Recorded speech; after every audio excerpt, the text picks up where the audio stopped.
राधावल्लभ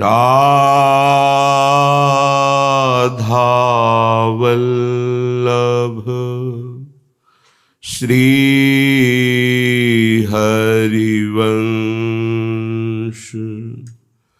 राधावल्लभ श्री हरिवंश। वृंदावनेश्वरी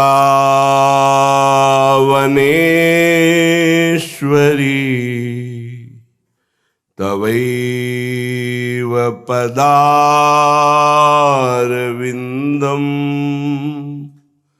प्रेमामृतैकमकरन्द रसौघपूर्णम्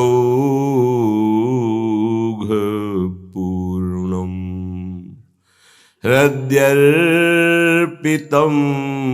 मधुपतेः स्मरतापमुग्रम् निर्वापयत् परमशीतलमाश्रयामि परमशीतलमाश्रयामि।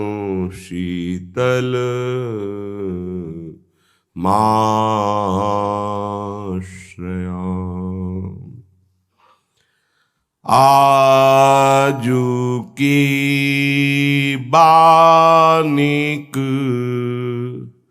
प्यारे तेरी प्यारी तुम्हारी बरनी न जाए छवि प्यारे तेरी प्यारी तुम्हारी बरनी न जाए छवि बरनी न जाए छवि। इनकी श्यामता तुम्हारी गौरता जैसे सित अशित बेनी रही भुवंगम ज्यों दबी प्यारे तेरी प्यारी तुम्हारी बरनी न जाए छवि। इनको पीतांबर तुम्हारो नील निचोल ज्यों शशि कुंदन जेब रवि श्री हरिदास के स्वामी श्यामा श्यामा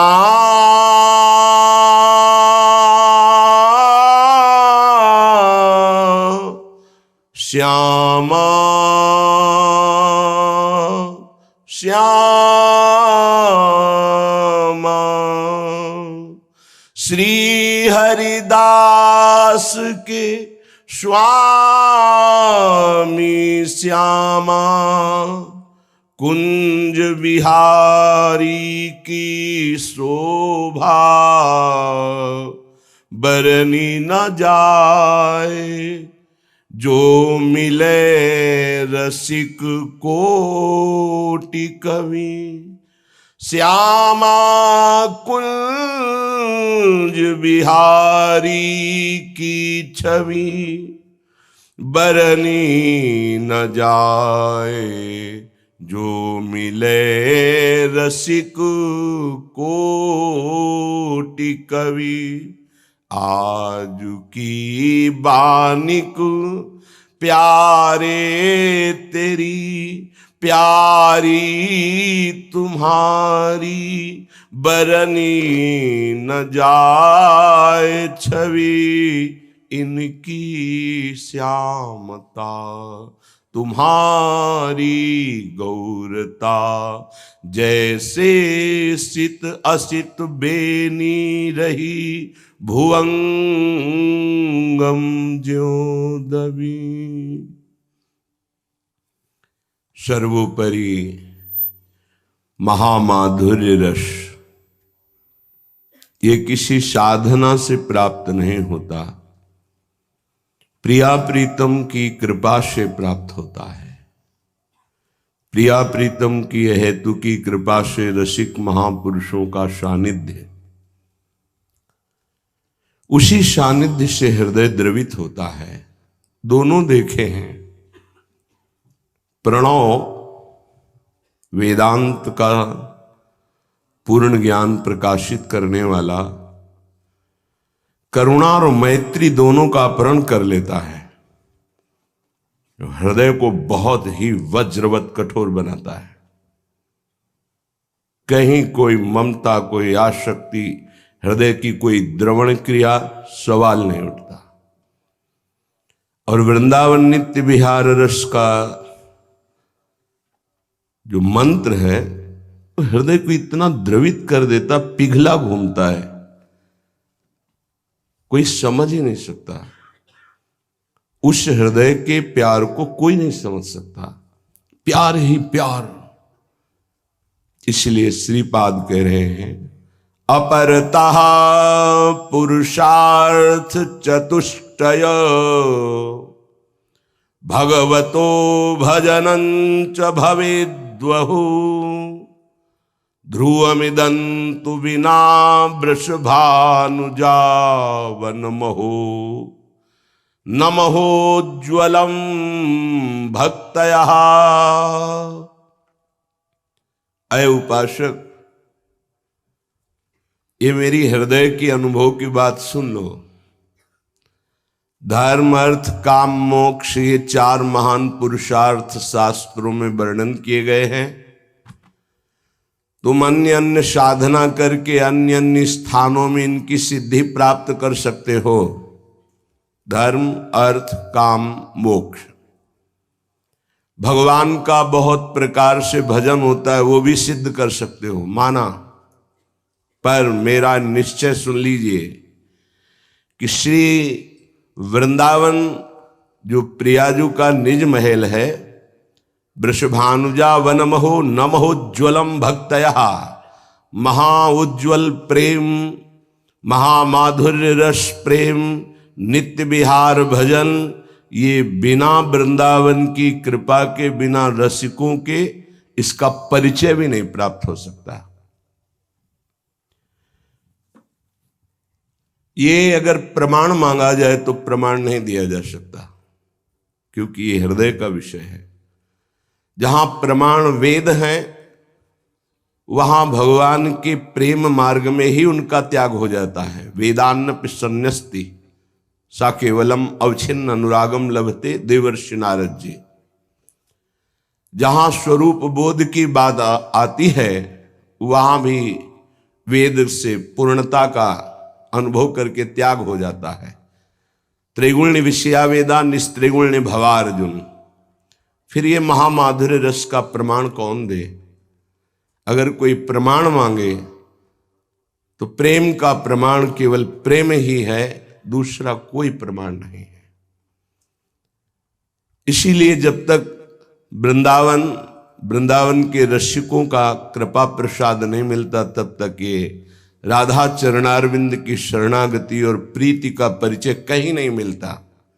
इसलिए श्रीपाद कह रहे हैं, आप प्राप्त कर सकते हैं साधना तपस्या आदि के द्वारा धर्म अर्थ काम मोक्ष।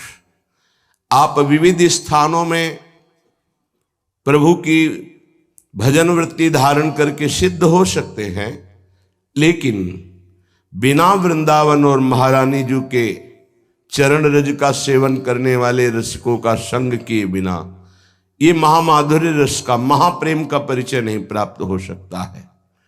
अहह जन्म सहस्त्र समेधितैर्बहु तपो जप योग समाधि भी असुलभ लभतेप्यधि राधिका वनमये नमे दप्यः शिरः। तुम्हारे हजारों जन्म व्यतीत हो जाए, जितेंद्रिय होकर तपस्या करते हुए, बड़े बड़े मंत्रों का अनुष्ठान करते हुए, योग एवं समाधि आदि ये सब कर सकते हैं, श्री पाद कह रहे।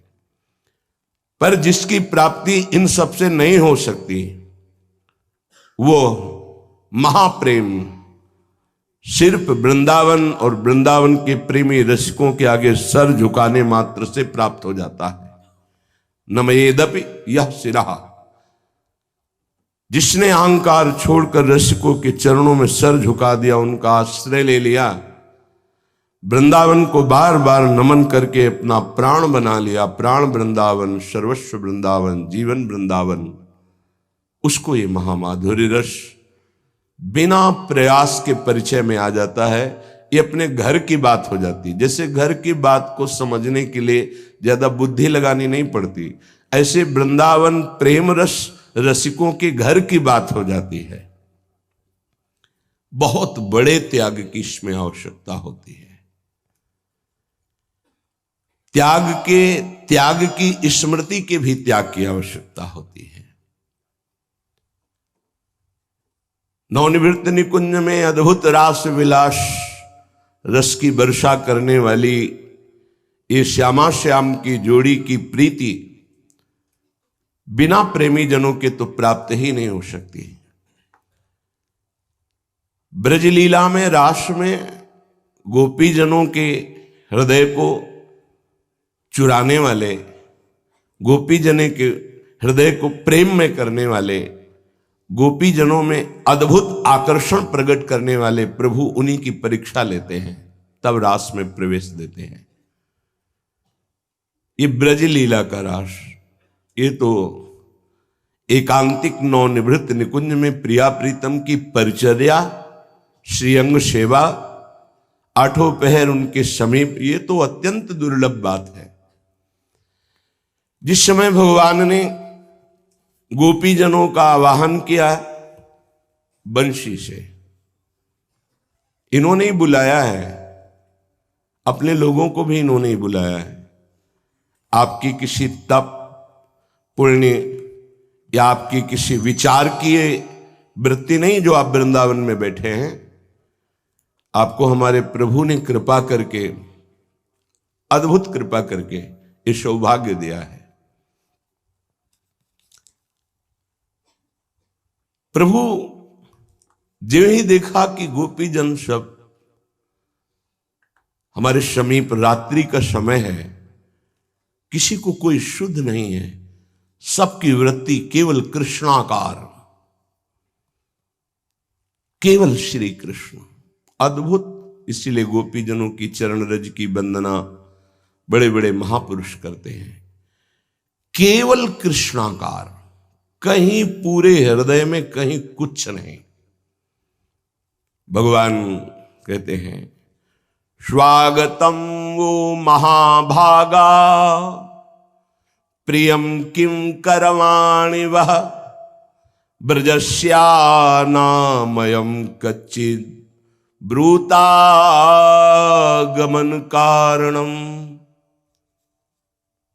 धन्य है तुम्हारे भाग्य, महाभाग्य। क्यों? क्योंकि तुमने सर्वस्व विस्मरण करके केवल मेरा स्मरण रखा। मेरे आवाहन करने मात्र से तुम देह भाव का विस्मरण करके, लोकवत संबंधों का त्याग करके मेरे समीप आ गई। तुम महाभाग्यवत। ऐसा किसी ऋषि का स्वागत नहीं किया प्रभु ने, कभी ऐसा किसी ब्रह्म ऋषि का स्वागत नहीं किया। भगवान कह रहे हैं स्वागतम वो महाभागः। यही शब्द ब्राह्मण पत्नियों के लिए भी प्रयोग किया था। जो अपने पति और समस्त कुल बंधन को विध्वंस करके एकमात्र श्री कृष्ण अनुराग में भरकर थाल सजा के चल पड़ी। हे महाभाग्यवती गोपियों, महाभाग्य किनका? जिनके हृदय में श्री कृष्ण के सिवा और कोई चिंतन नहीं है, महाभाग्यशाली। और धन्य है जिनकी यात्रा प्रारंभ हो गई श्री कृष्ण मिलन की, और धन्य है जिनके सामने श्री कृष्ण विराजमान है। इसलिए महाभाग्यवती। बताओ प्रियम किम करवाणे वह, आप क्या प्रिय करूं? कुशल मंगल है ना? ब्रजस्या नामयम कच्चित ब्रूतागमन कारणम, आपके आने का कारण क्या है? रात्रि का समय है, इस समय सब आप एकत्रित हो गई हैं, कैसे भोले बन रहे हैं? पहले घसीटते हैं, आकर्षण करते हैं चित्त का, फिर पूछते हैं ब्रूतागमन कारण, तुम्हारे आने का कारण क्या है? सब ठीक है, कुशल मंगल है? रजन्येशा घोर रूपा घोर शत्रु सेविता, ये रात्रि का समय है, बड़ा भयावना है, इसमें बड़े भयंकर भयंकर जंतु भी हैं, तुम क्यों आई हो? क्या कारण है? और आप ही महाराज निशम्य गीतम तदनंग वर्धनम ब्रजस्त्रिया कृष्ण गृहीत मानसाः आजग्मुरन्योन्यमलक्षितोद्यमाः स यत्र कांतो जवलोल कुंडलाः। ऐसा वंशी वादन करते हैं, अद्भुत प्रेमाकर्षण, सब गोपियों के हृदय के चित्त को चुरा लेते हैं, अद्भुत मिलन आकांक्षा प्रकट करते हैं, गोपियों के मन को अपने वश में कर लिया। कृष्ण गृहीत मानसाः, आकर्षित करके गोपी के मन को अपने अधीन कर लिया। निशम्य गीतम तदनंग वर्धनम, अनंग प्रेम को भी कहते हैं, अनंग काम को भी कहते हैं, यहां प्रेम है। अनंग प्रेम का वर्धन करने वाले वंशी का वादन किया और सब गोपियों के मन को चुरा लिया। अब उनके मन ही नहीं रहा तो भय, संकोच, कोई धैर्य, कोई कुल मर्यादा, ये तो सब मन में आती है। मन ही नहीं रहा, मन तो मनचोर प्रभु ने चुरा लिया। वंशी ध्वनि सुनकर विचित्र गति हो गई। साधना की थी कात्यायनी देवी की, श्री कृष्ण हमें प्रीतम रूप में प्राप्त हो। आज साधना सिद्ध हुई, किसी की कोई स्मृति नहीं। एक साथ मिलकर साधना की थी, उनकी भी स्मृति नहीं, चल पड़ी श्री कृष्ण की ओर। और वही पूछ रहे ब्रूतागमन कारणम। बड़ा आश्चर्य का विषय, आपने मन को आकर्षित किया, मन को चुराया, फिर आप ही पूछ रहे हैं ब्रूतागमन कारणम, तुम्हारे आने का कारण क्या है? रजन्येशा घोर रूपा घोर सत्य निषेविता प्रतियात ब्रजम नेह स्थेयम स्त्री भी सुमध्यमा। धर्म का उपदेश कर रहे हैं, बड़ा ध्यान देने योग्य विषय है। हम जब प्रेम मार्ग में आकर्षित किए गए तो अब हमारे चित्त में केवल प्रेम की ही प्रधानता होनी चाहिए। ना वेद सिद्धांत चलेगा और ना लोक सिद्धांत चलेगा। यहां वेद रसिकन की बानी। देखो गोपीजन कितनी योग्य हैं, ये भगवान दर्शाने के लिए प्रश्न करते हैं। रात्रि का समय है, अर्थात स्त्री शरीर के लिए रात्रि में यात्रा करना निषेध है। तो रात्रि के समय में आप क्यों आई?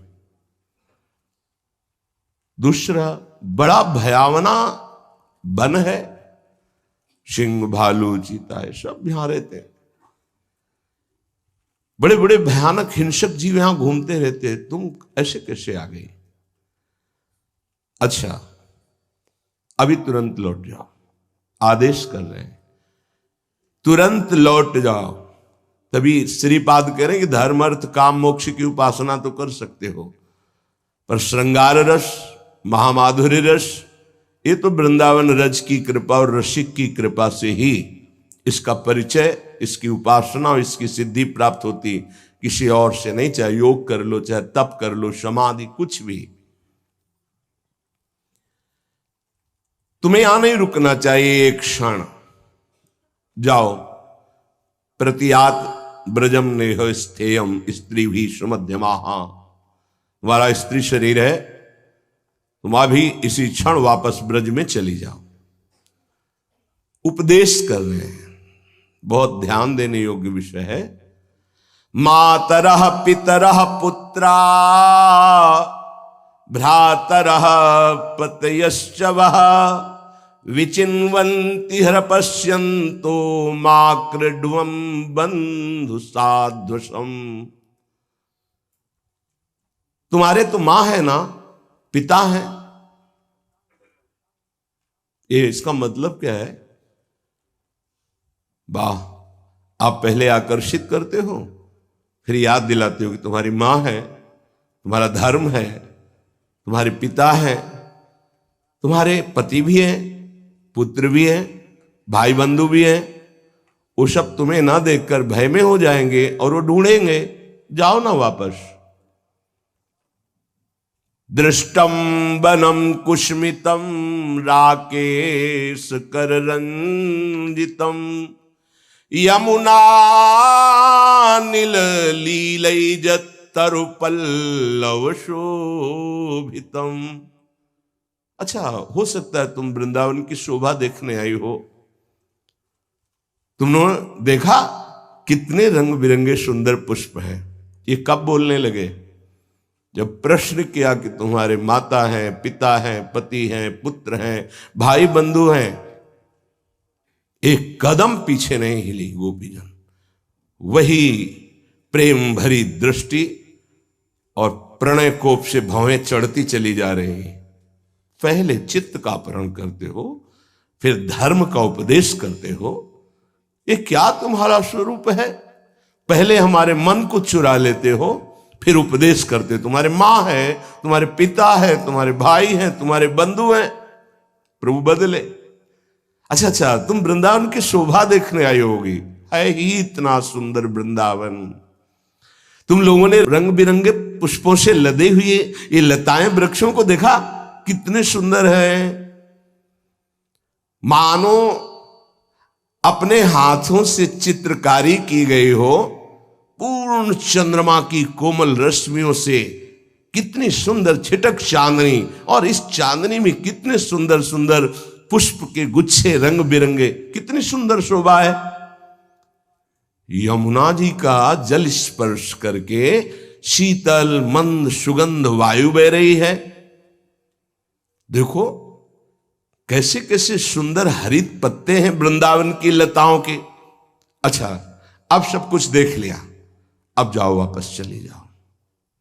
तदयात्मा चिरम गोष्ठम शुश्रूषध्वं पतीन सती क्रंदन्ति वत्सा बालाश्च तान पाययत द्वेहत। देखो, अब देर मत करो, सब वापस चली जाओ।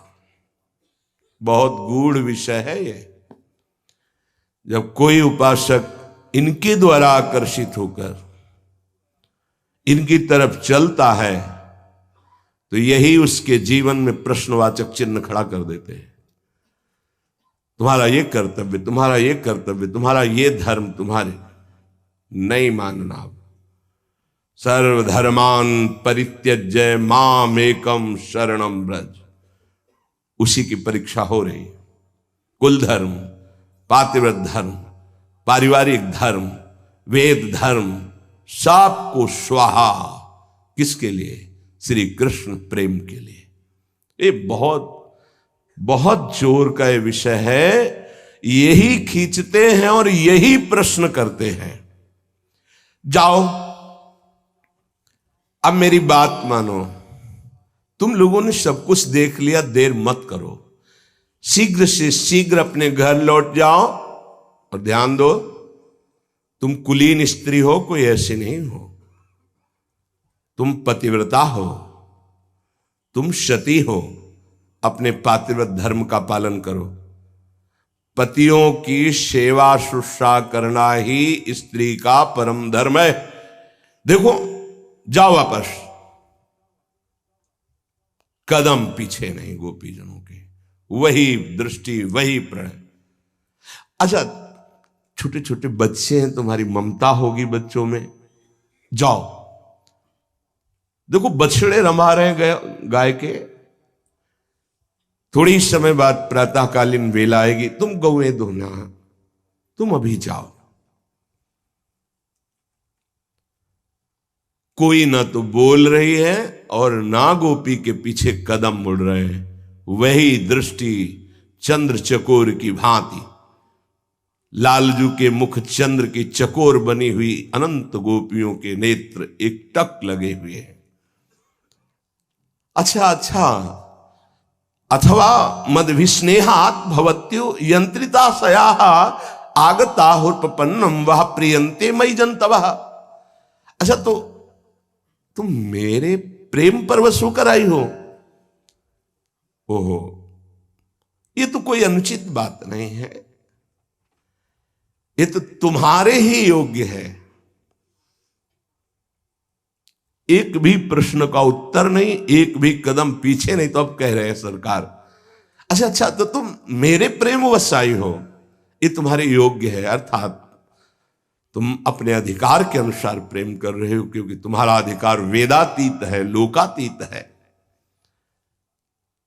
वैसे तो बताऊं, मुझे तो जगत के पशु पक्षी भी प्रेम करते हैं,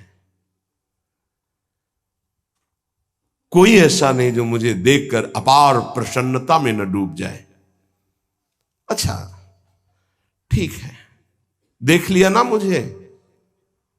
भर्तु शुश्रूषणम स्त्रीणाम परो धर्मो रमायया तद्बंधूनाम च कल्याण्यः प्रजानाम चानुपोषणम।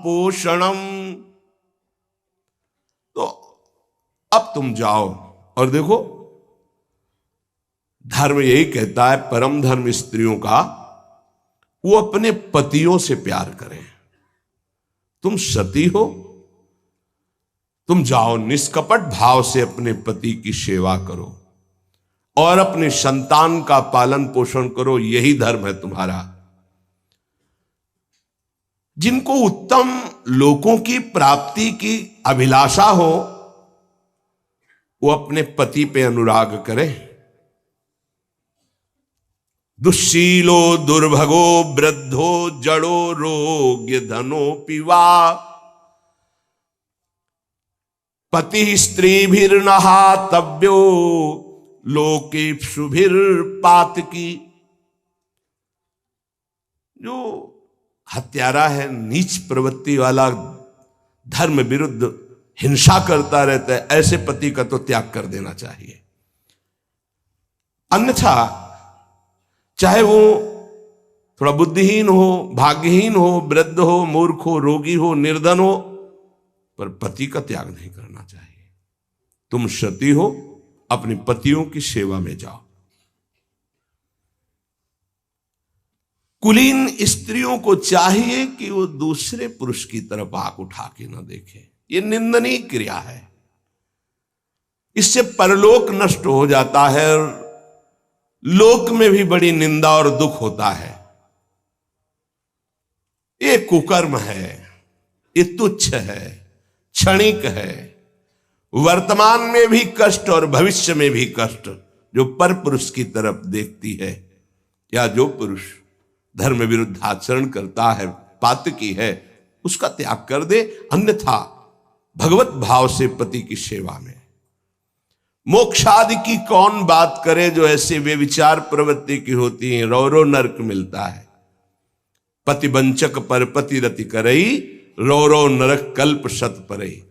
देखो, भय धर्म, कुल रीति, वेद रीति, सबका उपदेश सरकार कर रहे हैं। हाँ, जैसे मेरे से प्रेम करने की बात है ना, तो मेरे समीप आने की जरूरत नहीं। श्रवणात् दर्शनात् ध्यानान् मयि भावोनुकीर्तनात् न तथा सन्निकर्षेण प्रतियात ततो गृहान्। श्रवणाद, मेरी चर्चा सुनो, प्रेम हो जाएगा। मेरे गुणों का श्रवण करने से, मेरे श्री विग्रह के दर्शन से, मेरे नाम का कीर्तन करने से, मेरा ध्यान करने से जैसे प्रेम की प्राप्ति होती है, वैसे प्रेम की प्राप्ति मेरे समीप रहने से नहीं होती। इसलिए तुम लोगों से निवेदन है कि आप अभी इसी क्षण अपने अपने घरों को वापस हो जाएं। भगवान का आदेश नहीं माना जाता। ये आदेश नहीं, गुरुजनों का, भगवान का सर्वस्व समर्पित उपासक कभी आज्ञा उल्लंघन नहीं करता, पर कुछ आज्ञाएं हैं जिनको नहीं माना जाता। उनकी सेवा, उनकी दूरी, ये नहीं माना जाता, उसमें फिर नहीं। आज के बाद कभी आना मत, चलो बाहर निकलो, भाग जाओ, कभी नहीं मानना है। यहीं बैठे, हम कहां जाएं, आपके सिवा कोई है नहीं। आपको वहां डिस्टर्ब हो तो वहां नहीं बैठेंगे, हम गेट में बैठ जाएंगे, हमारा कोई नहीं आपके सिवा। जाओ, ये धर्म कहता है, वेद कहता है, अपने अपने घर में जाओ, भाई बंधुओं की सेवा करो, पतियों की, पुत्रों की। अगर ऐसा नहीं, नरक मिलेगा। भय, प्रलोभन, रंगीले छबीले रसमयी बातों का धर्म में उपदेश कर रहे, पर जो प्रेमी रसिक होते हैं वो समझते हैं उनके हार्द को, हृदय को। भगवान श्री कृष्ण एक एक शब्द सत्य बोलते हैं। सच्चिदानंद है ना, कभी एक भी शब्द मिथ्या नहीं। शास्त्र उन्हीं से तो निकले। गोपियां खिन्न और उदास हो गई, क्यों? अपरिभाषण है। क्या सत्य अपरिभाषण होता है? यहां सत्य नहीं, यहां प्रीति का राज्य है। तुम सत्य धर्म उपदेश उनको करो जिनको धर्म अर्थ काम मोक्ष की चाह हो, लेकिन जो आपसे प्रेम करते हैं उनके हृदय को समझो। वो हृदय को समझाने के लिए हम सबको कि हमारी गोपी जनों की कितनी ऊंची स्थिति है, भगवान ने ऐसा धर्म युक्त आदेश किया। अब तो सबकी आशा टूट गई कि हठीले हैं, जो बोलते हैं वैसा ही करते हैं, इनके ऊपर किसी का बस तो है नहीं। जब इन्होंने कह दिया आप जाओ, तो इसका मतलब ही हमें स्वीकार नहीं करेंगे। अथाह अपार शोक समुद्र प्रकट हो गया सबके हृदय में, क्योंकि किसी को न धर्म चाहिए, न अर्थ चाहिए, न काम चाहिए, न मोक्ष चाहिए। ये तो सब प्रेमी जन है। इतना शोक बढ़ा कि उनके अधर सूखने लगे, गर्म सांस चलने लगी, सबकी ग्रीवा झुक गई, पैर के नखों से धरती कुरुदने लगी, सबके नेत्रों से महान विरह के अश्रु प्रकट हो गए, वक्षस्थल के वस्त्र अश्रु से भींगने लगे। इतना दुख हुआ, कोई बोल नहीं सके, सबकी गर्म सांस चल रही। कुछ क्षण तो सब शांत खड़ी रही। क्यों ऐसी दशा क्यों हो गई? क्योंकि अपने प्यारे श्री कृष्ण के लिए समस्त कामनाओं का त्याग करके एकमात्र श्री कृष्ण का वर्ण किया है। आहा, प्रेष्ठम प्रिय तरमिउ प्रतिभासमाणम कृष्णम तदर्थ विनिवर्तित सर्व कामा।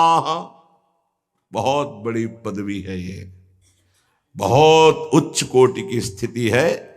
कृष्णम तदर्थ विनिवर्तित सर्व कामा, श्री कृष्ण के लिए सब कुछ त्याग दिया है। कोई कामना गोपी के हृदय में नहीं, न लोक की न परलोक की, धर्म अर्थ काम मोक्ष किसी की नहीं। नेत्रे ब्रह्मजरुदितोपहते स्म किंचित संरंभ गद गद गिरो ब्रुवतानुरक्ता। आंखों से आंसुओं की धार चल रही, गला अवरुद्ध हो गया, बोलने की हिम्मत नहीं रह गई। धैर्य धारण किया कि अब चुप रहने से काम नहीं चलेगा। आंखों के आंसू पोछे, हिम्मत की और प्रणय कोप में गदगद वाणी से कहने लगी, प्यारे ये उपदेश किसको कर रहे हो? मैवं विभोर्हति भवान गदितुम नृशंसम। आगे की जो बात है वो गोपीजन ही बोल सकती है। संत्यज्य सर्व विषयास्तव पाद मूला।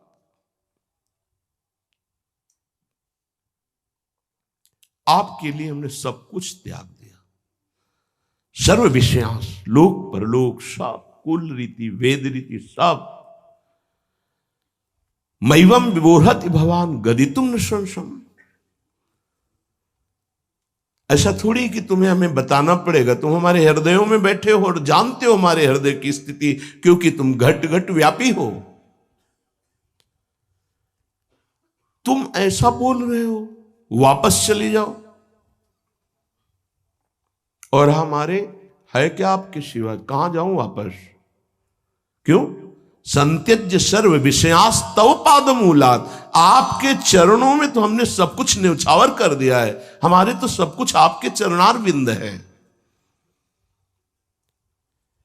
हां, तुम स्वतंत्र हो, हठीले हो, किसी का बस नहीं आपके ऊपर, हमारा भी बस नहीं। फिर भी भक्ता भजस्व दुर्वग्रह त्यजास्म देवो यथादि पुरुषो भजते मुमुक्षुम। वैसे ही आपका करुणामय स्वरूप है, जैसे भगवान श्री हरि नारायण का, जैसे वो अपने शरणागत भक्तों को कितना प्यार करते हैं, वैसे ही आप हम सब गोपीजनों को स्वीकार कीजिए, हमारा त्याग मत कीजिए। श्याम सुंदर, हम आपकी शरण में हैं। आप तो लोक धर्म और वेद धर्म का वर्णन करते हैं, क्या इतना ही धर्म है? आप सब धर्मों को जानने वाले, अर्थात प्रेम धर्म को भी जानते हैं। यत्पत्य पत्य सुहृदा मनुवृत्ति रंग स्त्रीणाम स्वधर्म इति धर्म विदा त्वयोक्तम अस्त्वेवमेतदुपदेश पदे त्वयि से प्रेष्ठो भवास्तनुभृताम किल बंधुरात्मा। अब एक एक प्रश्न का उत्तर ले लीजिए। आपने कहा कि अपने पति पुत्र भाई बंधुओं की सेवा करना ये शास्त्र में लिखा है, स्त्रियों का परम धर्म है। अक्षरशः ठीक कहा आपने, परंतु इस उपदेश का तात्पर्य आप ही हैं, क्योंकि आप सबकी आत्मा है, मैं जानती हूं। इस ढांचे के अंदर केवल आप ही हैं। अगर आप ना रहे तो कौन पति, कौन पुत्र, कौन क्या? इस उपदेश के अनुसार हमें तुम्हारी ही आसक्ति करनी, तुम्हारी ही सेवा करनी, क्योंकि तुम ही सबकी आत्मा हो। समस्त उपदेशों का चरम लक्ष्य आप हो। और मैं जानती हूं त्वयि से, तुम केवल नंद नंदन नहीं हो, अखिल कोटि ब्रह्मांडों के ईश हो, भगवान हो। तुम ही समस्त शरीरधारियों के सुहृद हो, प्रीतम हो, आत्मा हो। तो आपके उपदेश के अनुसार आपकी ही आराधना करनी चाहिए। कुर्वन्ति ही त्वयि रतिम कुशला स्वात्मन नित्य प्रिय पतिसुताधिविरार्ति दैहिकीं तन्नः प्रसीद परमेश्वर मास्म छिंद्या आशां भृतां त्वयि चिरादरविंद नेत्र। प्रभु, आप साक्षात प्रभु हो, भगवान हो, हृदय की बात जानते हो। जितने ज्ञानी पुरुष हैं, जो निपुण हैं, वो केवल आपसे ही प्रेम करते हैं। जो आत्माराम महापुरुष हैं, वो जानते हैं कि आप कौन हैं, इसलिए वो आपसे ही प्रेम करते हैं, क्योंकि तुम नित्य प्रिय अपनी आत्मा हो।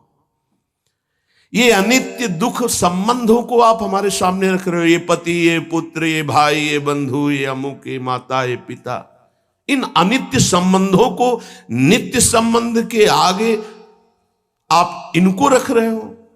अरे ये अनित्य हैं, नाशमान है। ये न पहले थे न बाद में रहेंगे, बीच में दिखाई दे रहे हैं। हमारा न पति से प्रयोजन है, न पुत्र से प्रयोजन है, न माता पिता से प्रयोजन है। ये स्थिति है रस में प्रवेश करने की। मैं जानती हूं आप परम ईश्वर हैं, परमेश्वर हैं, इसलिए तन्नः प्रसीद परमेश्वर मास्म छिंद्या। मैं आपकी हूं, मेरी आशा का छेदन मत करना, क्योंकि इसी आशा से मेरे प्राण जीवित हैं। आसाम भृताम त्वयि चिराद अरविंद नेत्र। हे अरविंद्र नयन, कमल नयन, यदि आपने आशा काट दी तो हम जीवित नहीं रह पाएंगे। हम आशा से जीवित हैं कि आप मिलेंगे, आप हमारे हैं, आप परमेश्वर हैं, पक्का मुझे पता है। आप हमारी इस आशा को मत काट देना, नहीं तो हमारा जीवन ही एक आशा है। अगर आशा ही चली गई तो हमारा जीवन नहीं रहेगा। कमल नयन, चिरकाल से हमने इस आशा लता का पोषण किया है। हमारी अभिलाषा, ये हमारी आशा है आपसे मिलन की, इसका छेदन मत करना। आप कहते हो कि वापस चले जाओ, किसके लिए? है कौन हमारा? चलो, बाहर ही नहीं, अंदर आ जाओ। तो जब शरीर कोई कार्य करता है, चलना फिरना, हिलना डोलना, तो मन और ज्ञानेंद्रियों के आदेश पर कर्मेंद्रियां करती हैं। और ये तो आपने चुरा लिया। जब नहीं चुराया था तब हम आपका गुणगान करती थी, सुख पूर्वक ग्रह कार्य करती थी। चित्तम सुखेन भवतापहृतम गृहेषु यन्निर्विशत्युत करावपि गृह कृत्ये पादौ पदम न चलतस तव पादमूलात् यामह कथम ब्रजमथो करवाम किं वा। मनमोहन, हमारे मन को मोहित कर लिया है। और मोहना, तुम्हारे अंदर तो मोह है नहीं, क्योंकि मोहन हो, और मोहन हो तो हमारे मन को मोहित कर लिया। अब हमारा काम धंधा सब नहीं हो पाएगा, क्योंकि ये सब मन से होता है। मन और ज्ञानेंद्रियों कर्मेंद्रियों को बर्ताव में लगाती हैं। आपने तो मन चुरा लिया, मुखिया मन चला गया, तो ज्ञानेंद्रियां क्या कर पाएंगी, फिर कर्मेंद्रियां क्या कर पाएंगी। आप सोचो, मेरे हाथ कोई कार्य करे, मेरे पैर ब्रज में वापस चले जाए, ऐसा नहीं हो सकता। आपने मन चुरा लिया। चित्तम सुखेन भवताप हृतम, आपने अपहरण कर लिया मेरे चित्त का, मेरे मन का। अब जाकर कैसे कदम उधर बढ़े, कैसे हाथ क्रिया में लगे? तुमने चित्त लूट लिया। अच्छा, इसमें तुम्हें कोई मेहनत नहीं करनी पड़ी, तुम हो ही ऐसे। परम सौंदर्य समुद्र हो, सुख स्वरूप हो, परमात्म तत्व हो, हमारे मन को घसीट लिया, चुरा लिया। तुम्हें कोई मेहनत तो उठानी नहीं पड़ी, परंतु तुमको ये पता भी होना चाहिए कि जिसका तुम मन चुरा लेते हो उसकी गति कैसी होती है, उसकी दशा क्या होती है। तुम्हें पता है क्या हृदय की स्थिति गोपी जनों की है। अब हमारी गति, हमारी मति, सब कुछ तुमने चुरा लिया। धन्य है वो जीवन जिसकी गति मति श्री कृष्ण हो गए हैं। ये हमारे पैर अब तुम्हारे से दूर नहीं चल सकते। ब्रज में जाए कैसे, अब एक कदम नहीं हट सकते। यदि वहां पहुंचा भी दिए जाए तो ये करेंगे क्या, क्योंकि मन तो आपने चुरा लिया है। जीवन दान दो गोपीजन, अब जीवन दान दो। सिंचांगनस्त्वधरामृतपूरकेण हासावलोक कलगीत जक्षयाग्निं नो चेद्वयं विरहजाग्न्युपयुक्त देहा ध्यानेन याम पदयोः पदवीं सखेते। प्राणवल्लभ, हमारे प्राणों के स्वामी आप हैं। कहीं आपने ऐसा कर दिया कि मुझे हटा दिया तो ये प्राण नहीं रहेंगे। आपके सामने अभी इसी क्षण ये सब राख के ढेर में बदल जाएगा पूरा शरीर। क्या अद्भुत स्थिति है गोपीजनों की। ये तुम्हारी मंद मंद मुस्कान, ये प्रेम भरी चितवन, ये मनोमोहक बंसीनाद, क्यों? यदि स्वीकार नहीं करना था तो क्यों ऐसा किया, क्यों आकर्षित किया? बंसी से मन चुरा लिया, मंद मंद मुस्कान से चित्त चुरा लिया। अब मैं किसी काम की नहीं रही। हमारा हृदय आग से युक्त हो गया है, विरहाग्नि, प्रेमाग्नि। धधक रही आग तुम्हें दिखाई दे रही है। अगर इस आग को शांत करना चाहते हैं तो हमें जीवन दान दो, कृपा करो, अधरामृत का दान दो। नहीं तो हम सब गोपीजन, ये केवल गोपीजन ही कह सकते हैं कि आपके लिए सर्वस्व त्याग किया, मेरा त्रिभुवन में आपके सिवा कोई नहीं। अगर आपके मुख से अब ना निकला तो अगला जो वचन है उसे सुन लो। तुम देख पाओ या ना देख पाओ, मेरे हृदय में जो आग पैदा हो चुकी प्रेमाग्नि, ना कहते ही सब गोपियों के शरीर राख में मिलेंगे तुम्हें, अभी सबके राख हो जाएंगे। ओहो, नोचेद वयम विरहा जगन्युपयुक्त देहा। ये विरहाग्नि अभी भस्म कर देगी हम सबको। तुम्हारे सामने अभी सब हम राख का ढेर हो जाएंगे। क्या समझते हो? मंद मंद मुस्कान, तिरछी चितवन, बंसी वादन से हमारे मन चित्त को अपहरण करके प्रेमाग्नि पैदा कर दियो। अब कहते हो धर्म सिखा रहे हो कि जाओ, परम धर्म का स्वरूप यही कि आपसे प्रीति हो जाए। और पक्का जहां हमने आपका ध्यान करते हुए शरीर छोड़ा तो हम आपको ही प्राप्त होंगे। ये श्रुतियां कहती हैं, ये वेद कहता है, ये शास्त्र ऐसा कहते हैं। आपका मत है कि अंतिम समय जो मेरा ध्यान करता है मेरे को प्राप्त होता है। फिर तुम नहीं रोक पाओगे। अभी आपके सामने ही अपने शरीर को भस्म करूंगी और आपके ध्यान में युक्त होकर के आपको प्राप्त हो जाऊं। विराग्नि में ऐसी ताकत है कि एक क्षण में शरीर भस्म हो जाए। प्यारे कमल नयन,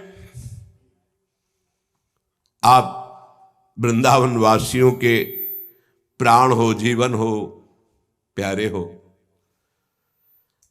और ये ऊपर ऊपर की बातें कह रहे हो, हमें पता है तुम हमें बहुत प्यार करते हो।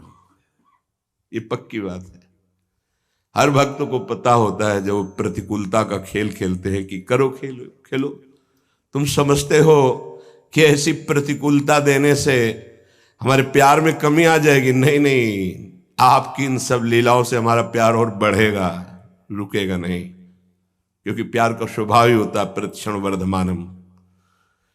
हमें भी पता है कि आप हमें बहुत प्रेम करते हैं। यरहम बुजाक्ष तव पाद तलम रमाया दत्तक्षणम क्वचिदरण्य जन प्रियस्य। प्रभु, आप वनवासियों के प्राण धन हो, हम वृंदावन वासियों के आप ही धन हो, आप ही जीवन हो, आप ही प्यारे हो, और आप भी हमें बहुत प्यार करते हैं, हमें पता है। ये तुम्हारे जो चरणारविंद हैं, ये स्वयं महालक्ष्मी जी इनकी आराधना करती हैं, चापती रहती हैं। किन्हीं बड़े भाग्यशाली भक्तों को कभी कभी ऐसा अवसर मिलता है, इन चरणों का दर्शन, इन चरणों का स्पर्श, और हमें तो इनका सानिध्य, स्पर्श सब कुछ प्राप्त हुआ है। और मुझे जिस दिन से सौभाग्य मिला है, जिस दिन से हमने इनका दर्शन स्पर्श प्राप्त किया, अद्भुत आनंद, उसी दिन से हम भिक्षुकी हैं, किसी की नहीं है, न पति की, न पुत्र की, न परिवार की, न धर्म की, न कुल की, न वेद की, केवल श्री कृष्ण की हूं। एक क्षण भी मैं किसी को स्वीकार न करने में असमर्थ हो चुकी हूं। पति पुत्रादिकों की सेवा, ये सब बातें तो उनको उपदेश करो जिसे धर्म अर्थ और काम मोक्ष चाहिए। नहीं, हमारे स्वामी हो आप। अरे जिन लक्ष्मी जी का कृपा कटाक्ष प्राप्त करने के लिए बड़े बड़े तपस्या करते रहते हैं, आराधना करते रहते हैं, उन लक्ष्मी जी की तरफ आप देखते भी नहीं हैं, और वो आपके चरणों को सहलाती रहती है, आपके वक्षा स्थल में बिना किसी प्रतिद्वंदिता के स्थान प्राप्त कर लिए हैं। हाँ, तुलसी जी को जब चरणों में चढ़ी देखती हैं तो थोड़ा सा जलन होती लक्ष्मी जी को कि इन चरणों पर तो मेरा अधिकार है, और उनके अंदर एक नवीन अभिलाषा चरण सेवा की ओर जागृत हो जाती है। अब तक इन चरणों का जिसने आश्रय लिया उनको कभी दूर नहीं किया गया है, ये प्रमाण है। और उन्हीं चरणों का हम भी आश्रय ले रहे हो, हमको दूर करने की बात कही जा रही है, ऐसा कैसे हो सकता है? एक बार जिसे स्वीकार कर लिया, आज तक प्रमाण कहीं नहीं मिला कि वो भ्रष्ट हो गया, वो नष्ट हो गया। एक बार जिसे प्रभु ने स्वीकार कर लिया, नामे भक्ता प्रणश्यति। फिर मुझे क्यों कहा जा रहा है कि आप वापस लौट जाओ? आज तक साक्षी है शास्त्र, जिसने भी आपके चरण कमलों की शरण ली उसके सारे कष्ट आपने मिटा दिए। क्या हम आपके शरणागत नहीं? हम पर भी कृपा करो, अपने कृपा प्रसाद का भाजन बनाओ। तन्नः प्रसीद व्रजिनार्दन ते घ्रिमूलम प्राप्ता विसज्य वसति स्वदुपासनाशा त्वत्सुंदर स्मित निरीक्षण तीव्र काम तप्तात्मनां पुरुष भूषण देहि दास्यम। हे पुरुष भूषण, आज तक जिसने तुम्हारे चरणों की आराधना की, आश्रय वृत्ति ली, आपने कभी छोड़ा नहीं। हम पर कृपा करो। हमने आपके लिए,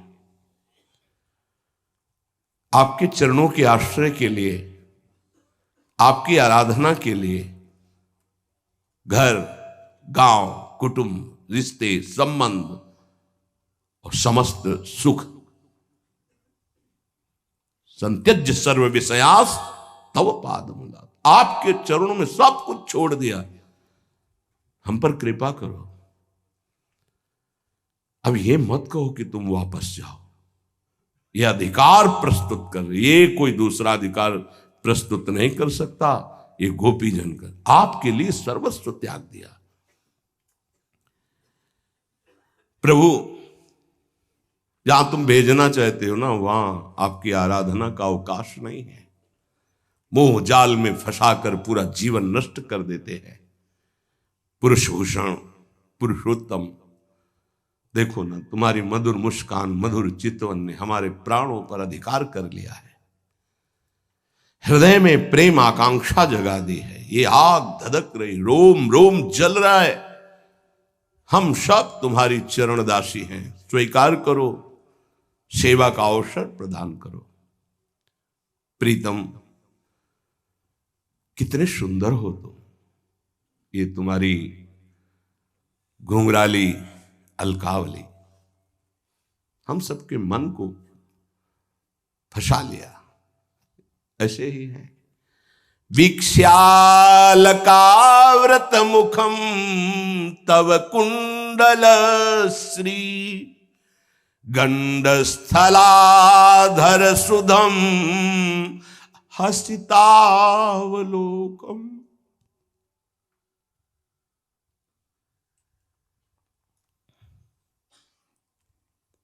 आपके ऐसे घुंघराले के उसमें मुख की अद्भुत शोभा, और वो भी बांके बिहारी, बांकी तिरछी चितवन, मधुर मधुर मुस्कान, कौन जीवित बच सकता है। हा कृष्ण हा गोविंद ऐसे करते पूरा जीवन उनका व्यतीत होता है, जो आपकी मुस्कान से, आपकी तिरछी चितवन से घायल हो जाते हैं।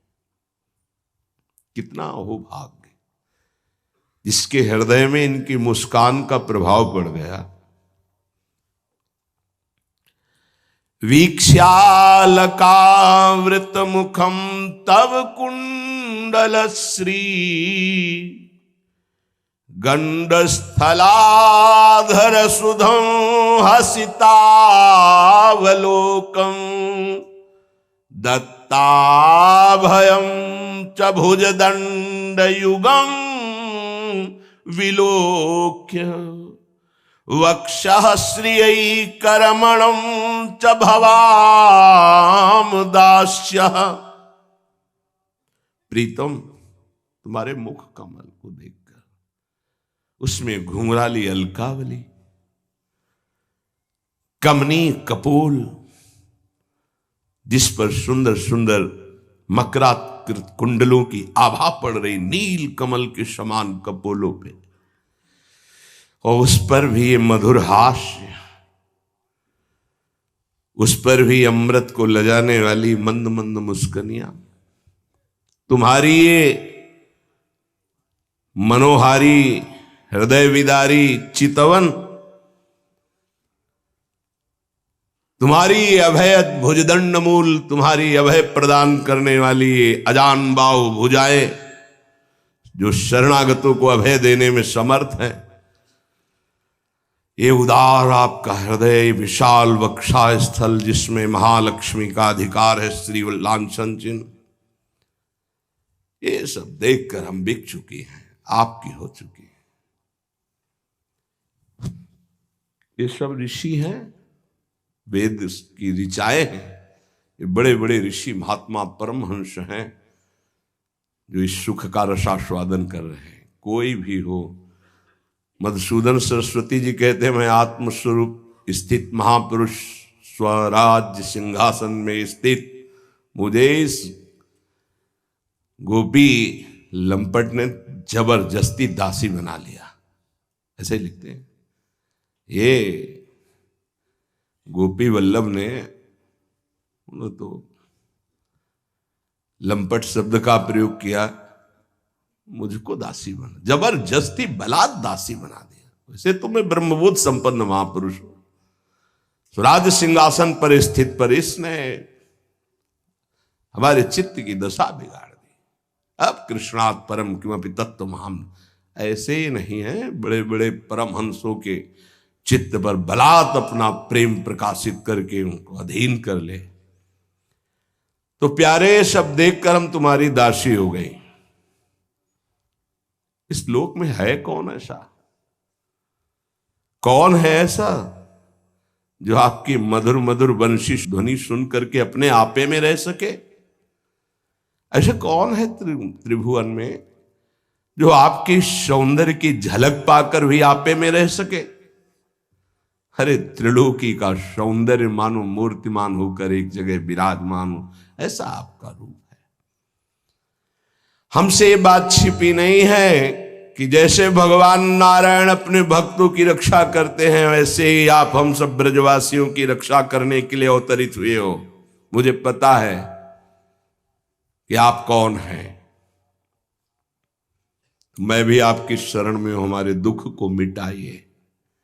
स्पष्ट है कि आपको दीन बहुत प्यारे हैं, स्पष्ट है, इसमें कोई संशय पैदा नहीं है कि आपको प्यारा कौन है, दीन। और हमसे दीन कौन होगा जिसका आपके सिवा कोई नहीं रह गया है। इसलिए बड़ी कृपा है कि हम बड़ी दीन हो गई हैं और आपको दीन बड़े प्यारे हैं, स्पष्ट है। इसलिए तुम्हारे मिलन की आकांक्षा से हमारा हृदय प्रेम विरह में जल रहा है। हम सब तुम्हारी चरण दासियां हैं। अगर ये चरण हमारे वक्षा स्थल पर, हमारे सिर पर कर कमल और वक्षा स्थल पर चरण कमल विराजमान कर लो और हमें जीवन दान दो, भी ये उपदेश दूसरों को दो। परीक्षित वही भगवान है जो भगवान शंकर और शनकादि का भी शासन करते हैं, योगेश्वरों के भी ईश्वर। उन गोपियों की प्रेम भरी वाणी सुनकर द्रवित हो गए। आओ सम्मिलित हो जाओ रास में। ये प्रसंग सुनाने का उद्देश्य ही है कि श्रीपाद ने कहा कि धर्म, अर्थ, काम, मोक्ष आप कहीं भी प्राप्त कर सकते हैं, लेकिन प्रेम, विविध प्रकार से भगवान का भजन भी कर सकते हैं, लेकिन प्रेम, माधुर्य, ये वृंदावन रज रानी की कृपा से, रसिकों की कृपा से है। क्योंकि इसमें त्याग, सर्वत्र त्याग। ये ना समझा जाए कि प्रेम में त्याग की आवश्यकता नहीं। प्रेम में तो सबसे ज्यादा त्याग की आवश्यकता है। अपने प्रीतम के सिवा ये महान सन्यासिनी हैं गोपीजन।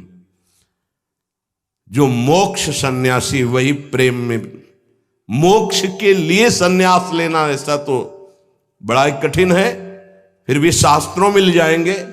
लेकिन जो मोक्ष सन्यासी हैं वो गोपीजन है, जो मोक्ष का भी त्याग किए हुए, त्याग की स्मृति का भी त्याग किए हुए अपने प्रीतम के लिए। इसीलिए श्रीपाद कह रहे हैं कि चाहे आप अहा जन्म सहस्त्र समेधितैर बहुत तपो जप योग समाधि भी, हजारों जन्म लगा दो तपस्या में, योग में, समाधि में, अब हमारी प्रियाजू के चरणों का प्रेम नहीं प्राप्त कर सकते। ये प्रेम कृपा से प्राप्त होता है, वृंदावन की कृपा से, वृंदावन के रसिकों का संग और इनकी कृपा से ये प्रेम। अगर ये प्रेम वृंदावन के अधीन ना होता तो प्रभु उद्धव को वृंदावन ना भेजते, वहीं प्रेमी बना देते, क्योंकि प्रेम समुद्र है श्री कृष्ण। लेकिन ऐसा एक भी प्रेम का उपदेश नहीं किया, क्योंकि प्रेम के उपदेश की भूमि भी होनी चाहिए। जाओ प्रेम गुरु गोपियों के पास जाओ और प्रेम भूमि वृंदावन में, वृंदावन की रज का सेवन करो, तब प्रेम समझ में आएगा। ऐसा ही समझ में आया उद्धव की।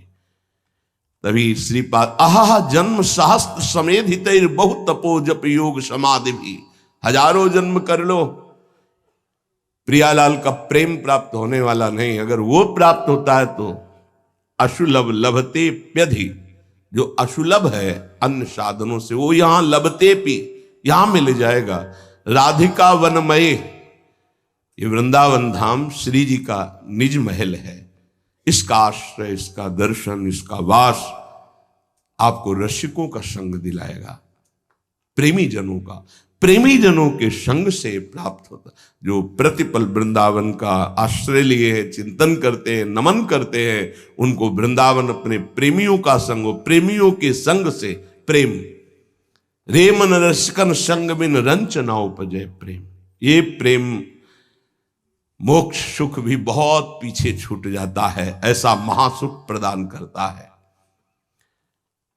किंचन मात्र किसी संबंध का महत्व हृदय में न रहे, इसलिए महाप्रभु कह रहे दूधा दपास्त स्वजनान, जिनको हम स्वजन मानते हैं उनकी धर्म की शिक्षा प्रभु दे रहे। गोपीजन कह रहे नहीं, इस शिक्षा का फल आप है, आप ही सबकी आत्मा है, इसका परिणाम आप है। आप अब हमें पीछे मत भेजिए। अब हमारे अंदर ये पीछे की बात समझ में आने वाली नहीं, धर्म की। धर्म का परिणाम आपसे प्रेम है।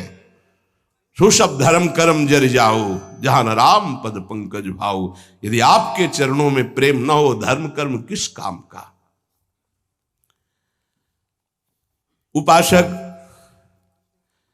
कामना के वशीभूत होने के कारण इस प्रेम का परिचय नहीं प्राप्त कर पाता। ना चाहते हुए भी ये काम पापाचरण करा ही देता है। अर्जुन ने प्रश्न किया था, ये कौन है जो ना चाहने पर भी बलात् जबरदस्ती पाप करा देता है?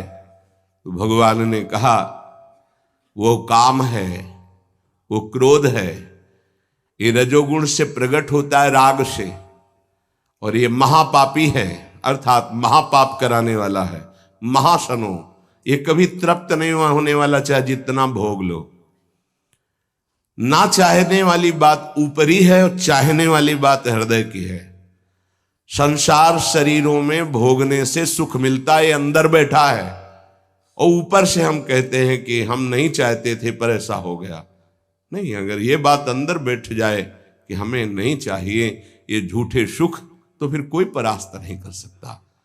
तो बोले जानकारी होने पर भी प्रयोग क्यों नहीं हो पाता? वस्तु, व्यक्ति, क्रिया, स्थान, इससे जो हम सुख चाहते हैं उसे काम कहते हैं। किसी शरीर से, किसी वस्तु से, किसी पद से। इस काम में शब्द तो एक है पर इसके दोष अनंत हैं।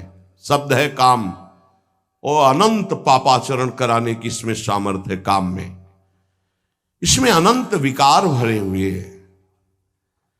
जब तक मनुष्य के भीतर ये बात बनी रहती है कि शरीर भोग से, वस्तु भोग से, पद भोग से हम सुखी हो जाएंगे, तो ये काम पाप ही कराता रहता है।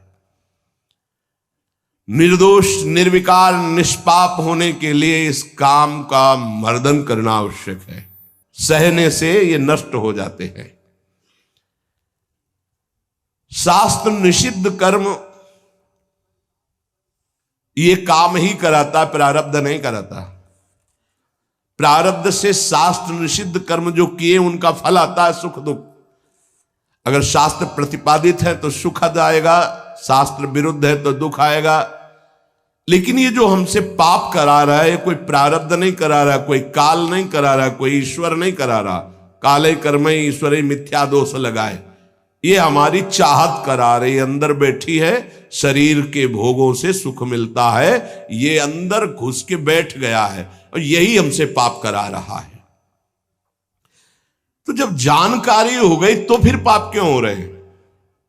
जब जानकारी हो गई कि ये काम पाप करा रहा, तो हम इस जानकारी का प्रयोग क्यों नहीं कर पा रहे? तो बोले धूमे नाव्रियते वह्निर यथा दर्शो मलेन च यथोल्बे नाव्रतो गर्भस तथा तेने दमाव्रतम। ये ज्ञान ढक गया है हमारा, जो ढका हुआ ज्ञान, ये प्रकाशित, ये काम में नहीं आएगा। जैसे 3 उदाहरण दिए। भगवान कह रहे धुएं से अग्नि ढक गई, मैल से दर्पण ढक गया, और झिल्ली से गर्भ ढक गया। अब झिल्ली के अंदर बच्चा है कि बच्ची पता नहीं चलेगा। दर्पण है, हम काले हैं कि गोरे हैं पता नहीं चलेगा, क्योंकि मैल से धुआं होने के कारण पता नहीं चलेगा कि अग्नि है। पर बहुत जल्दी उसमें अग्नि प्रकाशित की जा सकती, फूंक मारो अग्नि पैदा हो जाएगी। भगवान ने 3 उदाहरण दिए। उपासक में ये 3 तरह से ज्ञान ढक जाता है, तब काम अपना प्रभाव दिखाता है। 3 इसकी स्थितियां हैं। जैसे धुएं से अग्नि ढकी रहती है, ऐसे ही काम विवेक को, ज्ञान को ढक देता है। बुद्धि में निर्णय निकल रहा है कि तो गलत है, नहीं करना चाहिए। सात्विक, राजसिक, तामसिक, ये बुद्धि की तीन प्रवृत्तियां हैं, तीन गुणों के अनुसार। कर्तव्य अकर्तव्य का ठीक ठीक निर्णय करने में समर्थ है सात्विक बुद्धि। राजसिक बुद्धि ठीक निर्णय नहीं कर पाती, असमर्थ होती है कर्तव्य का। और तामसिक उल्टा ही निर्णय करती है।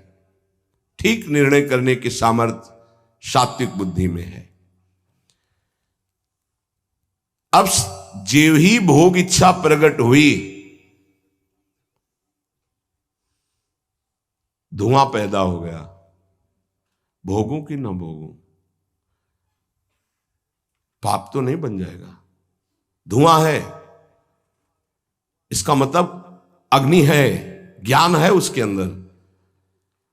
अब अगर उस समय उसको सत्संग मिल जाए, कोई संत की बात चलने लगे, उसका चिंतन वो रोक पावे, तो मानो फूंक मारना है। जैसे धुआं उठ रहा है, 1 2 3 फूंक मारो, आग लग गई, प्रज्वलित हो गया, बच गया। ये पहला बहुत सरल है, बच जाना काम से। धुआं हो जाने पर दिखाई नहीं देता क्या है, क्या ठीक है क्या नहीं ठीक है, पर फूंक मारो तो आग उठी, धुआं खत्म हुआ। ये ज्ञान हो रहा है, बीच बीच में जलन हो रही कि भोगूं कि ना भोगूं, अच्छा है कि नहीं अच्छा है, कहीं पाप तो नहीं हो जाएगा, कहीं गलती तो नहीं हो जाएगी, पर वो धुआं है, नहीं भोग लेते हैं, अवसर मिला है, समय मिला है, भोग ले। ये उस समय उसको चाहिए, तत्काल कोई सहयोगी चाहिए विवेक का। परमार्थिक मार्ग में धुआं पैदा कर देगी। साधक अगर सावधान हुआ तो तत्काल प्रयासरत हो जाता है इस धुएं को हटाने के लिए। फूंक मारने का मतलब कीर्तन शुरू हो गया, वो सत्संग शुरू हो गया, किसी संत के पास तत्काल बैठ गया, उसकी वाणी सुनने लगा, वो धुआं खत्म हुआ। फूंक लगी, आग जली, धुआं खत्म, ठीक निर्णय होगा। नहीं नहीं, ऐसा नहीं करना। उत्पत्ति विनाशशील जड़ वस्तुओं में प्रियता, महत्ता, सुंदरता, सुखद रूपता, ये काम पहले पैदा करता है। ये सत्य है, इसमें सुख मिलेगा, इसमें बहुत सुख मिलेगा। अब ये धुआं बढ़ता चला जा रहा है, कैसे सुख मिलेगा? लाखों लोग भोग रहे हैं, कैसे सुख? कैसे तुम मुझे बावरा बना सकते हो? नहीं नहीं, गलत है। ये है धुआं को हटाना, फूंकना। अरे अन्य शरीरों की अपेक्षा मनुष्य शरीर सर्वश्रेष्ठ है, इसमें विवेक है, हम कैसे ऐसा पशुवत आचरण कर सकते? नहीं, अरे मन नहीं, तेरी सलाह नहीं। और वो फूंक रहा है, आग पैदा कर रहा है, ज्ञानाग्नि पैदा कर रहा है।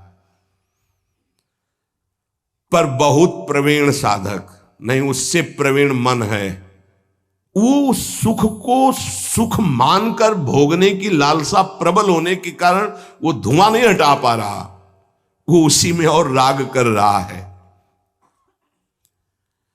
प्रथम अवस्था में हटा लिया तो हटा लिया, नहीं दूसरी अवस्था में बहुत ही भयानक स्थिति हो जाएगी।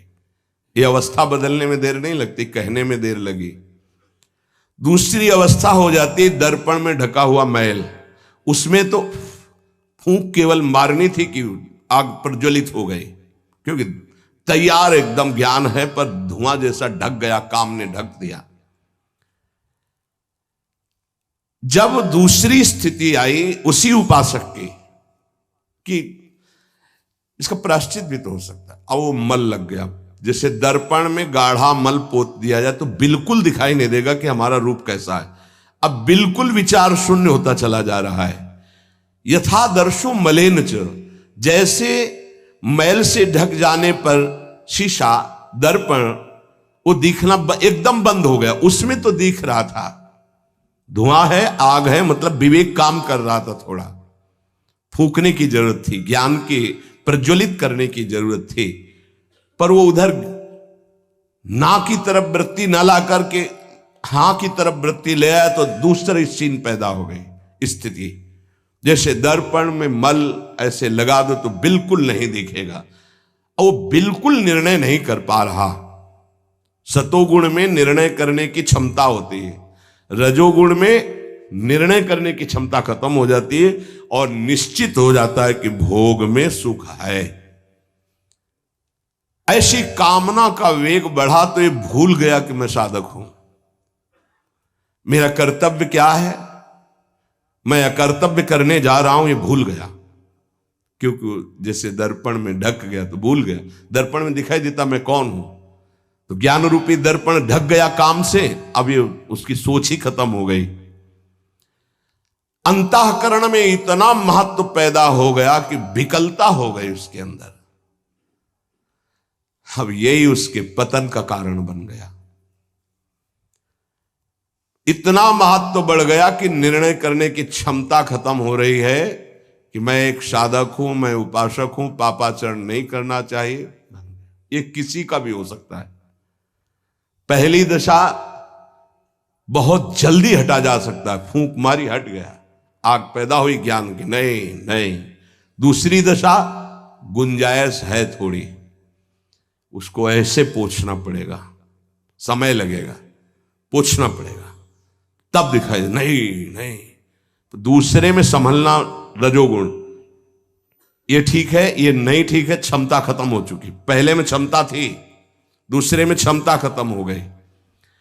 तीसरा यथोल बेना व्रतो गर्भा, तीसरा तमोगुण, वो विपरीत दिशा की तरफ ले जाएगा। क्षमता की तो बात जाने दो, वो सारी सामर्थ्य विपरीत, जो होगा देखा जाएगा, चलो, वो विपरीत दिशा की तरफ ले जाएगा।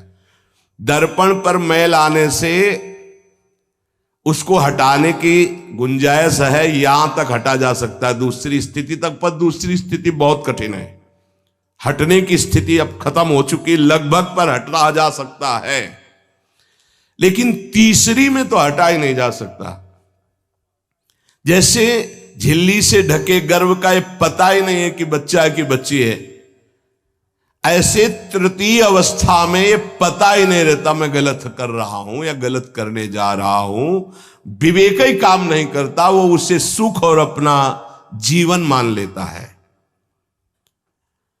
अगर उस कामना में बाधा पड़ी तो तमोगुण की वृत्ति बढ़ जाती है और क्रोध पैदा हो जाता है। क्रोध जब अपना स्वरूप धारण करता है तो हिंसा पैदा कर देता है, सम्मोह पैदा कर देता है। सम्मोह स्मृति का नाश किया और बुद्धि भ्रष्ट हुई, नष्ट हो गया साधक। ये सर्वनाश करने वाला काम। सम्मोह माने मूढ़ता, घोर मूढ़ता, कुछ निर्णय करने की सामर्थ्य नहीं रह गई। पशुवत, एकदम पशु। अब उसमें जब वाणी खुलेगी तो झूठ, आचरण होंगे तो कपट, व्यवहार होगा तो बेईमानी, कर्म होगा तो अन्याय और पाप, गुस्सा आएगी तो अत्याचार, हिंसा, इसके सिवा और कुछ नहीं। अपना रजिस्टर कभी पढ़ के देखो, अपने रजिस्टर को तो देखोगे नहीं कि अपने जीवन के रजिस्टर में हमने क्या क्या आचरण किए हैं। ये सबको देखना चाहिए। ये बात समझने की है, थोड़ा कड़वाहट जरूर है कि हम सब तत्काल भगवान को दोष देने लगते हैं, लेकिन भगवान चीख चीख के वर्णन कर रहे हैं, ऐसा मत करो इसका परिणाम ये है, ऐसा करो इसका परिणाम ये है। तो जो कह रहे हैं करो वो तो हम कर नहीं रहे, जो कह रहे हैं नहीं करो वो हम कर रहे हैं। तो उसका जब परिणाम आता है तो हम भगवान को कोसते हैं। बंबूल बोओगे तो उसमें दाग छुहारा नहीं लगेंगे, कांटे ही लगेंगे। पापाचरण करोगे तो उसका परिणाम दुख ही आएगा। पुण्य करोगे तो सांसारिक सुख मिलेगा, भजन करोगे तो पाप पुण्य दोनों से ऊपर उठकर भगवदानंद को प्राप्त होगे। कामना में तदाकार ना होने पावे तब तक बचा जा सकता है। जहां तैयारी बनी सुख भोग की और राजीव आपने दस्तखत कर दिए, अब आपको भगवान ही बचा सकते हैं, दूसरा कोई नहीं। उस समय भगवान ही कोई ऐसी लीला कर दे तो बच सकते हो, अन्यथा नहीं बच सकते। तदाकार होना साधक का सर्वनाश हो जाना है, काम में तदाकार होना। 1 2 4 बार अगर आप ऐसी अवहेलना करेंगे तो आपका साथ देगा आपका हृदय और जलेगा, धिक्कार करेगा, बार बार कहेगा गलत है, कान पकड़ेगा, अब की बात नहीं। आगे बढ़ गए, ज्यादा मलिन हृदय हो गया तो आनंदित हर्षित होने लगेगा, आज ये भोगा कल वो भोगूंगा, और वो पापाचरण में हर्षित होकर आगे बढ़ जाता है। ये बहुत बुरी स्थिति होती है। जब तक साधक का हृदय धिक्कार देता है तब तक तो निकलने के चांस रहते हैं कि गलती को गलती मानता है और बार बार कहता है अब नहीं करूंगा। वो विवश होकर गलती हो रही पर वो कह रहा नहीं करो, ये निकल जाएगा, आज नहीं तो कल निकल जाएगा। लेकिन जो राजी हो गया है, जिसने इस महान पाप को अवगुण को गुण मान लिया है, निकलने की संभावना नहीं, क्योंकि तदाकार होकर उसी में लग गया है। तथा तेने दमावृतम, कामना और इसकी ये 3 अवस्थाएं हृदय में आती हैं। जो साधक ये जानता है, सुनकर के ये मानता है कि कामना में भोगों में सुख नहीं है, भगवान कह रहे हैं, संत कह रहे हैं, शास्त्र कह रहे हैं, कामना का त्याग करने से ही शांति और सुख मिलेगा। त्यागात् शान्तिरन्तरम्। कामना आते ही फूंक मार दो तो धुआं नहीं बढ़ पाएगा और दूसरी दशा नहीं आ पाएगी, दूसरी स्थिति काम पैदा नहीं कर पाएगा, वो दर्पण में मैल, तीसरी में तो सवाल ही नहीं उठता कि बच जाओ। परमार्थ का रुचि रखने वाला साधक कामना को पहचानना सीखे और जहां काम अंदर आवे तत्काल उसको नष्ट करना सीखे। नष्ट करने का उपाय है नाम कीर्तन, भगवत गुणवानवाद, सत्संग, श्रवण। किसी संत के समीप तत्काल बैठ जाओ, किसी साधक के समीप, और चर्चा करने लगो, काम की नहीं, भगवत चर्चा। ये भी बताने की जरूरत नहीं कि मेरी स्थिति गड़बड़ है, थोड़ा मुझे, कुछ नहीं, उसकी चर्चा नहीं। अगर ऐसा बोले तो उसकी सत्ता दृढ़ होगी। शांत, थोड़ा मन विक्षेप में आया, ऐसा लगा कि आपसे वार्ता करें तो थोड़ी देर आप सुनाइए, गोपी गीत सुनाइए, आप चतुराशी जी का थोड़ा कुछ, आप कुछ प्रभु के विषय में कोई सिद्धांत की चर्चा, सत्संग लगा दीजिए, सत्संग सुनने लगिए, एकांत से हट जाइए, बाहर मैदान में आ जाइए। तो किसी भी तरह से आपको उस समय बदलना है, चिंतन बदलना है। भगवान ने काम की 3 अवस्थाओं का वर्णन किया। ये वर्णन करना केवल आपको पहचान बताने के लिए है। कामना शब्द बोलने में देर लगती, बढ़ने में देर नहीं लगती। इतनी तीव्रता से वो प्रथम से दूसरी, दूसरी से तीसरी, और वो क्रिया में उतार देगा। इसीलिए हानि हरिवंश के नाम अंतर पड़े, लाभ हरिवंश उच्चरत वाणी। नाम चल रहा है तो विवेक ठीक है, वो बचा लेगा आपको। कामना के बढ़ने में देर नहीं लगती। कामना बढ़ने पर फिर कोई विचार की गुंजाइश नहीं रह जाती, अनर्थ परंपरा चल पड़ती है। पाप, संताप, दुख, कामना, फिर ऐसा कि आप 100 बार कसम खाएंगे फिर वहीं फिसल कर खड़े हो जाएंगे। देख लीजिएगा, 1000 बार प्रतिज्ञा करेंगे, एक नहीं 1000 बार, और काम वहीं रौंद के गिरा देगा, पक्का। पहली कदम पर यदि इसे रोकना सीख गए तो बाहर निकल जाएंगे। और हरि शरणागत है तो निकलना तो पड़ेगा ही, वहां टिकने तो देंगे नहीं। हरि इतने कृपालु है, पक्का जलाकर तुम्हारे हृदय को वहां से भगाएंगे, पक्का भगाएंगे। नहीं नहीं, आज से अब नहीं, ऐसी गलती नहीं करूंगा, ऐसी गलती नहीं करूंगा, हे प्रभु क्षमा कर दो, चलो। और जहां फिर क्षमा हुआ तो फिर वो जब हृदय में उमगन आई तो फिर उधर ही की तरफ भागता है। फिर वो ऐसी दीवाल बनवाते हैं, चुनवाते हैं आसपास कि रास्ता बचेगा तो एक ही, हरि शरणम, दूसरा रास्ता नहीं। इसीलिए भगवान का आश्रय लेकर भक्ति करने वाला उपासक बहुत जल्दी विजय प्राप्त कर पाता है इन विकारों पर, अन्यथा मार के गिरा देते। बहुत बड़े विजयी योद्धा हैं, काम, क्रोध, लोभ, मोह, मद, मत्सर। हरि बचावे। वैसे कहा भी है हरि ने कि मामेवे प्रपद्यन्ते माया में ताम तरन्ति ते, मेरी शरण में आ जाओ तो बच जाओगे। समस्त दोषों का नाश, समूल काम का नाश, समस्त संबंध विच्छेद, एकमात्र भगवान का आश्रय लेकर भजन करने से हो जाते हैं। घबराना नहीं। प्रार्थना है अपनी तरफ से, 1000 बार फिसल जाए तो 1001 बार भी हिम्मत रखें, पड़े ना रहें। आखिरी श्वास तक हम बाजी जीतने की कोशिश करेंगे, क्योंकि ये खिलाड़ी किसी और के नहीं, हरि के ही हैं। ये काम क्रोध लोभ मोह मद मत्सर्य किसी और की सामर्थ्य से सामर्थ्यवान नहीं, मेरे स्वामी की ही सामर्थ्य से सामर्थ्यवान है। जिस दिन हमारा अहम धूल धूसरित हो जाएगा तो 1000 के बाद भी हम उन पर विजय प्राप्त कर लेंगे। इसलिए किसी भी स्थिति में कोई भी उपासक निराश तो होवे ना। प्रशंसनीय वो है जो इस समय विकार से लड़ रहा है, हर विकार को रौंद रहा है और अपने हृदय की मलिनता को सामने रख रहा है। कौन है हृदय की मलिनता को रखता है? प्रशंसनीय वो है इस समय जो अपने जीवन को संभाल ले। भगवान की असीम कृपा है उन उपासकों पर जो यौवन अवस्था को पवित्र करके चला रहे हैं। सातरति सातरति सा लोकांतारति। आप प्रभु के लिए इतनी जलन सह रहे ना, वो बहुत कृपाल है, वो देख रहे, एक एक सेकंड का हिसाब होगा। आप लोग ऐसा ना समझे कि आप जो कष्ट सह रहे हैं, आप जो जल रहे हैं, आप जो बेगों को सह रहे हैं, तो इसका कोई परिणाम नहीं। भगवान बिक जाएंगे, ध्यान रखना। वो देख रहे हैं, उनके लिए तुम सह रहे हो, उनके लिए सह रहे हो। समस्त विषयों का आक्रमण साधकों के हृदय में, तो वो क्या जाने विषय पुरुष, जो मनाया सो खा लिया, जो मनाया देख लिया, जो मनाया भोग लिया, जो मनाया सूंघ लिया। चलो एक साइड में आके देखो तब तुम्हें पता चलेगा।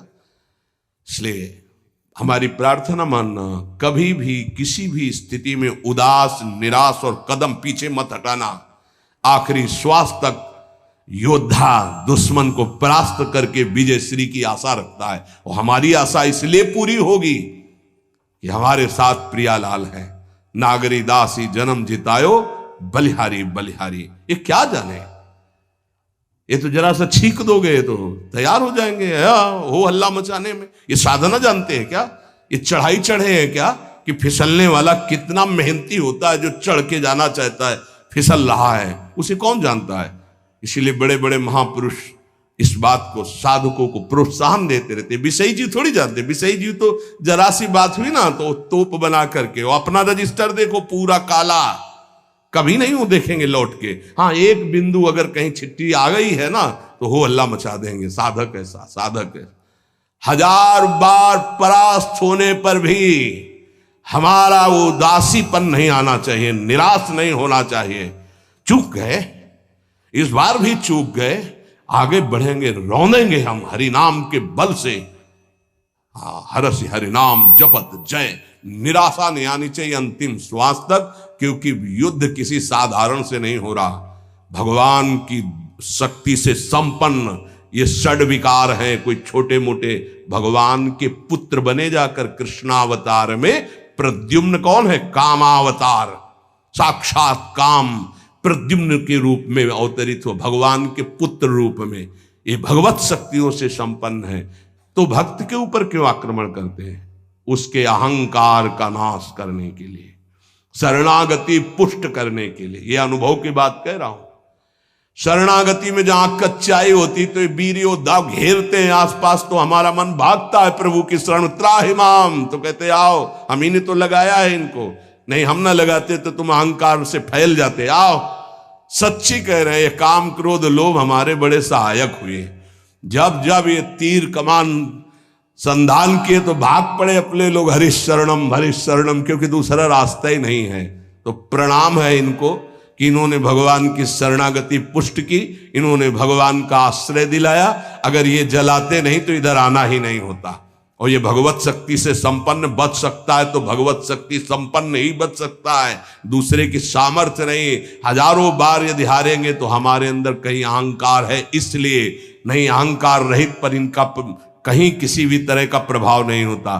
तो अहंकार रहित करने के लिए भगवान इशारा कर देते। देखो प्रश्न करके, तो क्या भगवान भ्रष्ट कराते हैं? वो कहते नामे भक्ता प्रणश्यति, किसी भी स्थिति में मेरे भक्त का नाश नहीं होता। भगवदाश्रय, नाम जप और बहुत सावधानी पूर्वक एक एक मिनट व्यतीत किया जाए। शेष चर्चा आगे। श्री राधा वल्लभ लाल की।